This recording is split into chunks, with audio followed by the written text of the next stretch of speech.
গিরিম যৎকৃপতমহং বন্দে পরমানন্দ মাধব। পরম প্রেম শ্রী শ্রী ঠাকুর অনুকূল চন্দ্রের রাতুল চরণে কোটি কোটি প্রণাম। তারই লীলা সঙ্গিনী জগৎ জননী শ্রী শ্রী বড়মার চরণে কোটি কোটি প্রণাম। তিন যুগের অমর ভক্ত শ্রেষ্ঠ পরম পূজ্যবা শ্রী শ্রী বড়দয় চরণে কোটি কোটি প্রণাম। বর্তমান সৎসঙ্গের কর্ণধার পরম পূজ্যবা শ্রী শ্রী আচার্যদেবের চরণে কোটি কোটি প্রণাম। আজকে এই সুন্দর ভাদ্র পরিক্রমা সৎসঙ্গে উপস্থিত সবাইকে আমার আনন্দিত জয়গুরু ও ভালোবাসা। এখন একটা সুন্দর আপনারা কীর্তন শুনলেন, এই ছোট্ট বালিকা যে পরিবেশন করলো এখানে।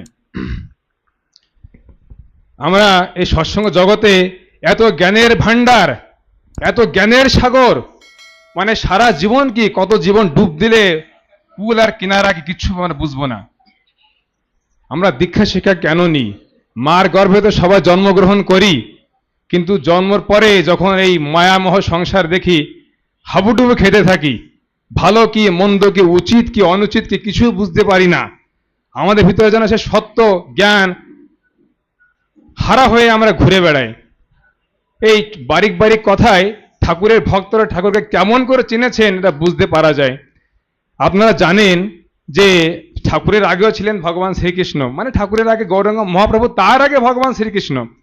তাই আমরা বেশিরভাগ শুনি যে বৈষ্ণব মন্ত্র, এই বৈষ্ণব মতে অনেক বড় বড় গোসাই গোবিন্দ, 64 মহন্ত, পঞ্চতত্ত্ব কত কিছু এসেছে। এই সব কিছুর ঊর্ধ্বে ছিলেন সেই আচার্য সতীশচন্দ্র গোস্বামী, যে গৌরাঙ্গ মহাপ্রভু অদ্বৈত মহাপ্রভু লীলা করেছে ভক্ত সঙ্গে পদাবলী শুনি আমরা।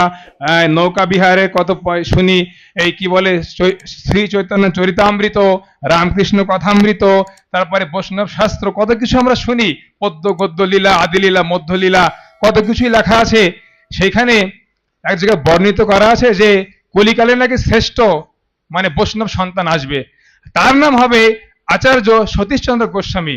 নট অনলি সতীশচন্দ্র, আচার্য সতীশচন্দ্র গোস্বামী সব থেকে ব্রহ্মাণ্ডের বড় বৈষ্ণব। তার উপরে আজ পর্যন্ত কেউ হয়নি, হতে পারবেন না, আর হবেও না। এটা আমার কথা না, সেই আদি পুরুষ, সে পরম পুরুষ গৌরাঙ্গ মহাপ্রভুর কথা।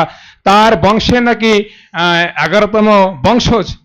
আর সেইখানে আগে আগে সে সাধু সন্তরা বড় বড় ঋষিমুনিরা লিখে গেছিলেন যে এই বংশে এমন এক সিদ্ধ পুরুষ আসবে, সে বৈষ্ণব কুলকে এক ঝড়কা উঠলে দেবে। সমুদ্রে আমরা দেখি, কিন্তু জোয়ার না আসলে সে জলের মজা বুঝতে পারি না। ভাটা তো আসে, জলটা ভিতরে নিয়ে যায়। তাই বলছেন এমন এক সন্তান এই গর্ভে এই 11তম বংশে জন্মগ্রহণ করবে, সে নাকি বৈষ্ণব সত্তাকে, বৈষ্ণব মতকে উতলে ধরবে। সে জন্মগ্রহণ করে আচার্য সতীশচন্দ্র গোস্বামী রূপে। তাই কি লেখা আছে শাস্ত্রে, তার নাকি সেই কালে 10,000 পরিবার দীক্ষিত ছিল। সে যেখানে যেত, জানেন তো বৈষ্ণব সেবা কেমন হয়, আরতি, পঞ্চপ্রদীপ, নৈবেদ্য, এটা ওটা কত কিছু বাহানা। আর সেইখানে সে মনে করলো যে আমি তো আছি, আমাকে সবাই বড় মনে করে, কিন্তু ছোট্ট বালক রূপে যে অনুকূল চন্দ্র আমার আশেপাশে ঘুরে বেড়ায়, এই বালক সাধারণ বালক নয়, কিন্তু সবাই ওকে সাধারণ বালক মনে করে, কেউ কেউ হেনস্থা করে।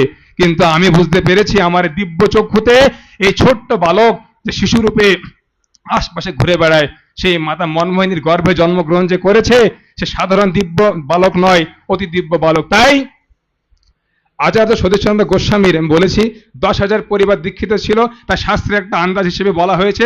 সেই কালে তার শিষ্য সংখ্যা ছিল 60,000 বছর। একদিকে সে বৈষ্ণব সন্তান, আর একদিকে সে আবার ভগবান শিবের সাধনা করে, মানে কি বলে তান্ত্রিক সাধনা, তন্ত্রবিদ্যার সাধনা করে। এখন পাড়ায় শিব পুজো হতো, আমরা শিব জয়ন্তী দেখেন, শিব চতুর্দশী করি, রাত ভরে জাগরণ করি, 4 প্রহরে বেল ফুল ঘি নৈবেদ্য এসব দিয়ে আমরা কত কিছু পুজো আচ্ছা করি, কত কিছু উপচার দিয়ে আমরা ভগবান শিবকে সন্তুষ্ট করার চেষ্টা করি। সেখানে ব্রহ্ম মুহূর্তে আচার্য সতীশচন্দ্র গোস্বামী তখন ঠাকুরের দীক্ষা নিয়েছিল কেবল, কিন্তু মনে সে বিশ্বাসটা জাগেনি যে আমি যা দীক্ষা নিয়েছি সে সত্যি আমার সে নরনারায়ণ, আমার সে যজ্ঞেশ্বর শ্রীকৃষ্ণ। এই বিশ্বাসটা তার কিন্তু পাকা হয়নি, একটু না একটু কাঁচা ছিল, তার বিশ্বাসের মধ্যে একটু কালো মেঘের অন্ধকার ছিল। তাই সে যখন চোখ বন্ধ করে ওই শিবের কি মন্ত্র আছে না, প্রণাম মন্ত্র, ওং নমঃ শিবায় শান্তায় কারণত্রয় হে তবে নিবেদয়ামি চাত্মাত্মাং গতিস্থাং পরমেশ্বর, এই মন্ত্র বলে হাতে বেলপাতা নিয়ে যখন ঘি সহিত চন্দন ঘি বেলপাতা সেই শিবলিঙ্গের উপর অর্পণ করবে, দেখছে যে শিবলিঙ্গে যে শিবের চরণে আমি বেলপাতা ঘি চন্দন গন্ধ অর্পণ করছি পুষ্প, সেইখানে সাক্ষাৎ আমার ঠাকুর বসে আছেন আর মুচি মুচি হাসছেন। সঙ্গে সঙ্গে 2 নেত্র ঝরে জল পড়ে, এই করছে কি ঠাকুর, আমি পদে পদে তোমাকে অবিশ্বাস করি, জগৎ সবাই আমাকে মহাগুরু মনে করে, বৈষ্ণব সন্তান মনে করে, আমাকে উপাধি দিয়েছে বৈষ্ণব রত্ন কুলভূষণ শিরোমণি। এটা মনে রাখবেন। আমি যখন ছোট ছিলাম ঠাকুরের দীক্ষা নিয়েছিলাম, গ্রামে যেতাম, জন্মাষ্টমী অনেক কিছু করে বেড়াতাম, আমাকে অনেকে খোঁচা মেরে বলতো, সব মনে পড়ে কথাগুলো, এই জানিস অনুকূল কে? বললাম ঠাকুর তো আমার গুরু, ঠাকুর পুরুষোত্তম। না, ঠাকুরের থেকে বড় একজন ছিল পৃথিবীতে, ওর নাম সতীশ দা। আসলে সতীশ দা না, আচার্য সতীশচন্দ্র গোস্বামী, বৈষ্ণব রত্ন কুলভূষণ শিরোমণি। তার মনে অভিমান ছিল আমার মতন বৈষ্ণব সাধক পুরুষে পৃথিবীতে আর হবে না।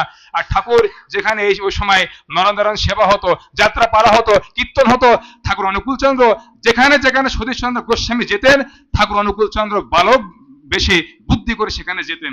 এক জায়গায় একটা দেওয়ালে মানে ঠাকুর আগের থেকে লিখে রেখেছিলেন যে ভোগের বস্তু সম্মুখে রেখে ত্যাগ করাই কি প্রকৃত ভোগ নয়?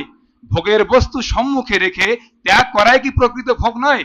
এখন সে হরিসভায়, সে বৈষ্ণব সভায়, সাধু সঙ্গ সৎসঙ্গে সেখানে তিনি উপস্থিত ছিলেন। মানে একটা বিশ্বাস ছিল যে হরিসভায়, যে নরনারায়ণ সেবায় আচার্য সতীশচন্দ্র গোস্বামী আসবেন, সেটা পরিপূর্ণ সাক্ষাৎ আমার সে দয়াল, সে কুলমালিক, সে ভগবান শ্রীকৃষ্ণের চরণে সে বৈষ্ণব সেবা যেয়ে পড়ে। তার বংশের সন্তান যে এখানে হাজির আছেন, তার চোখটা পড়লো দেওয়ালে। এত বড় কথা কে লিখেছে? আমরা জানি জীবনে ভোগ করো, ভোগ করলে সেই মনে নিবৃত্তি আসবে। আর এখানে কি লিখছে? ভোগের বস্তু সম্মুখে রেখে ত্যাগ করে কি প্রকৃত ভোগ নয়? এ কে লিখেছে? সে বালকটাকে একজন বলল, এই ছোট্ট একটা হাফ প্যান্ট পরে বসে আছে বালক ইনি লিখেছেন। তখন আচার্য সতীশচন্দ্র গোস্বামী, তার বিশ্বাস হয় না, ছোট্ট একটা বালক, আমি এত বড় বৈষ্ণব সিদ্ধ পুরুষ কত আমার আশপাশে বসে আছে, একটা বালক, তার শাস্ত্র জ্ঞান কি? সে তো মূর্খ মানুষ, তার কোনো জ্ঞান নেই। তখন গোস্বামী তা বললেন যে ওই হিন্দিতে বলো না, জুর্রাত কিসনে কিয়া? এত বড় কথা লেখার হিম্মত কে করলো এখানে, যেখানে আমি স্বয়ং উপস্থিত আছি? আমি শিবের সাধক, আমি তন্ত্র সাধনা করি, বৈষ্ণব সন্তান, বৈষ্ণব রক্ত, সে অদ্বৈত মহাপ্রভুর রক্ত আমার শিরায় শিরে প্রবাহিত হচ্ছে, আর আমার সম্মুখে হিম্মত করলো কে? আমার উপরে কেউ কথা বলে না। ঠাকুরের দিকে এক নজরে দৃষ্টিপাত করলেন, সঙ্গে সঙ্গে দেখছেন কি গোসাইদা ঠাকুরের দিকে তাকাবেন কি? ঠাকুর আগের থেকে তাকিয়ে আছেন, দুই নেত্র একদম মোটা মোটা করে, ছোট্ট ঠাকুর অনুকূল চন্দ্র বালক বেশে, তার দুই নেত্র থেকে লাল লাল রক্ত ঝরছে, এমন সে দিব্যতার নেত্র। সেই হরিসভায় সে গোসাইদা ঠাকুরের দুই চরণ ধরে এখানে ভুলুণ্ঠিত হয়ে প্রণাম করলেন। আমার অভিমান তুমি ভেঙে দিয়েছো, আরো কতবার ভেঙেছো, আরো যে আগে যে কতবার ভাঙবে তার কোনো নিয়ত নেই। এই হলো। তো চিন্তা করেন আপনারা অতি অতি অতি অতি ভাগ্যবান যারা ঠাকুরের চরণ স্পর্শে এসেছেন, চরণ তলে। ছোটখাটো কথা না, বলে না সাধু সংমোহি দে আনিত পরম গুরুদাতার। অনেক জন্মের মানব জীবন দুর্লভ, অনেক জন্মের সাধনা, সেই স্বীকৃতি না থাকলে সে পরম পুরুষের চরণে আসা যায় না। জয় গুরু।